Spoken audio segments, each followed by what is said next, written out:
செலவழிச்சு ரொம்ப நாம ஸ்ட்ரெஸ் ஆகி குழந்தையும் அடிச்சு துண்ணி ஆரம்பத்திலே என்ன செஞ்சுக்கலாம், ஆரம்பத்திலே ஒரு கட்டுப்பாடு லிமிட்டேஷன் கொடுத்துருங்க. 4 மணி நேரம் ஃபோன் யூஸ் பண்ணுறியா, யூஸ் பண்ணிட்டு கொடுத்துரு. அதுக்கு மேலே என்ன செய்யாது, பயன்படுது. இப்போதைக்கும் உங்க குழந்தை 1 மணி நேரம் பயன்படுத்தி இருக்கா, சடனாக என்ன செய்யுங்க, ஃபோனை கொடுக்காம நிப்பாட்டிங்கன்னா அதோட ரியாக்ஷன் ரொம்ப இருக்கும். கொஞ்சம் கொஞ்சமாக என்ன செய்யுங்க, குறைச்சிக்கிட்டே வாங்க. 1 மணி நேரம் பண்ணிட்டு இருந்ததை அரை மணி நேரம் இல்லை 3/4 மணி நேரம், அடுத்து கொஞ்சம் இன்னொரு நாள் போன அரை மணி நேரம், இந்த மாதிரி ஒவ்வொன்றா குறைச்சிக்கிட்டே வாங்க. இது ஒரு பக்கம், சரிங்களா? இது மாற்றுத்திறனாளிகள் கண்டறிந்து இதெல்லாம் பண்ணக்கூடிய ஒரு. ஸோ இவங்களுக்கு என்ன சார் அப்படின்னா, அறிவுத்திறன் சார்ந்த பிரச்சனைகள் இருக்கக்கூடியவங்களுக்கு அடையாள அட்டை வாங்கி அவங்க சில மாதம் பணம் 2000 ரூபா வாங்கிக்கலாம். ஒரு பிரிவுகளுக்கு 1500 ரூபா வாங்கிக்கலாம். இது ஒரு பக்கம், சரிங்களா? பண பலன்கள் இருக்கு.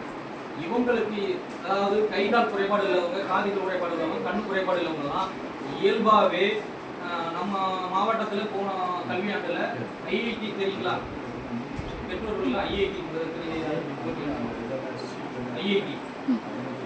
இந்தியன் இன்ஸ்டியூட் ஆஃப் டெக்னாலஜி அப்படின்னு சொல்லுவாங்க. சென்னையில் இருக்குது, அடுத்து மும்பையில் இருக்குது. ஒவ்வொரு